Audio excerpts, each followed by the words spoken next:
আজ আমাদের আলোচনার বিষয়বস্তু ভারতীয় সঙ্গীত ইতিহাসের সেই উত্তাল সময়। লতা মঙ্গেশকরের সামনে দাঁড়িয়েছিলেন এক নতুন চ্যালেঞ্জার, অনুরাধা পারোয়াল।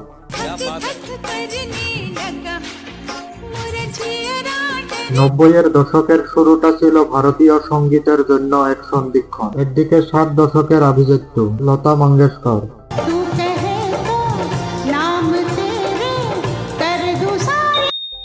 আর অন্যদিকে টি সিরিজের হাত ধরে আসা এক আধুনিক মেলোডির বিপ্লব অনুরাধা পারোয়াল।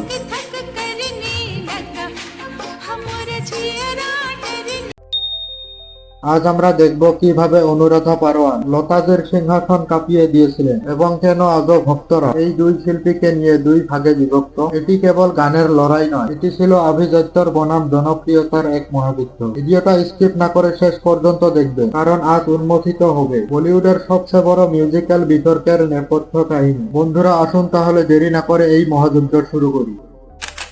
প্রথমে আসে অনুরাধার টি সিরিজের বিপ্লব। 1990 সালে আশিকি সিনেমার গান বাজারে আসার পর অনুরাধা পারোয়াল এবং কুমার শানুর জুটি লতা কিশোর বা লতা রফি যুগের সবচেয়ে বড় স্ক্র্যাচ তৈরি করে। তার কিছু 90 দশকের সুপারহিট গান,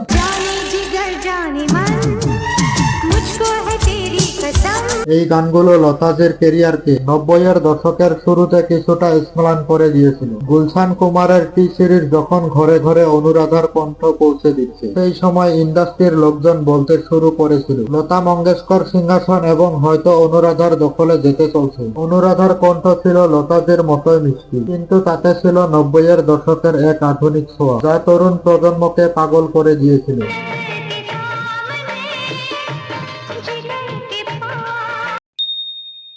বন্ধুরা, এবার আসি লতা মঙ্গেশকরের দিকে। অনেকেই ভেবেছিলেন লতাজির যুগ হয়তো শেষ হয়ে আসছে। তার কিছু 90-এর দশকের সুপারহিট গান,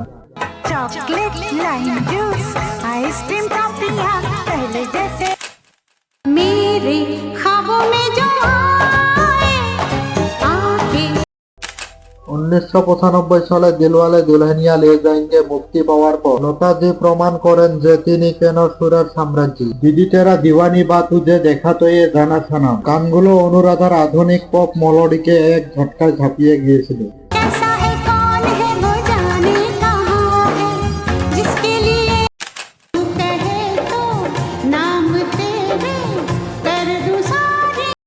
লতাজি দেখিয়ে দিয়েছিলেন যে আভিজাত্য এবং শুদ্ধতার কোনো বিকল্প হয় না। 90-এর দশকের মাঝামাঝির সময়ে লতাজি আবারও তার হারানো রাজত্ব ফিরে পান। এই সময়ের লড়াইটা হয়ে দাঁড়িয়েছিল অনুরাধার পেশন বনাম লতাজির নির্বন্ধতা।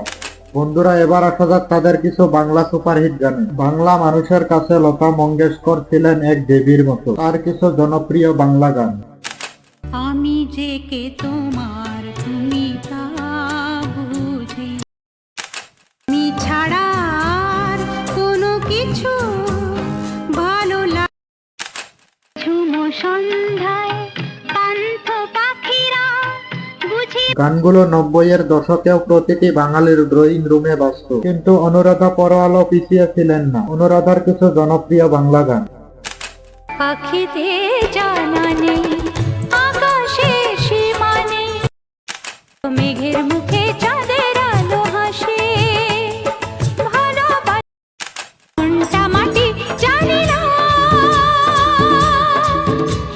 তিনি বাংলা সুরকারদের সাথে কাজ করে একের পর এক ব্লকবাস্টার হিট গান উপহার দিয়েছে। বাঙালির হৃদয়ে তখন লতাজির গ্রামোফোন রেকর্ড আর অনুরাধা টি সিরিজের ক্যাসেটের মধ্যে সমানে সমান টক্কর চলত। লতাজির বাংলা গান যেমন আভিজাত্য প্রকাশ করত, অনুরাধার বাংলা গান তেমন সাধারণ মানুষের মনে খুব কাছের ছিল।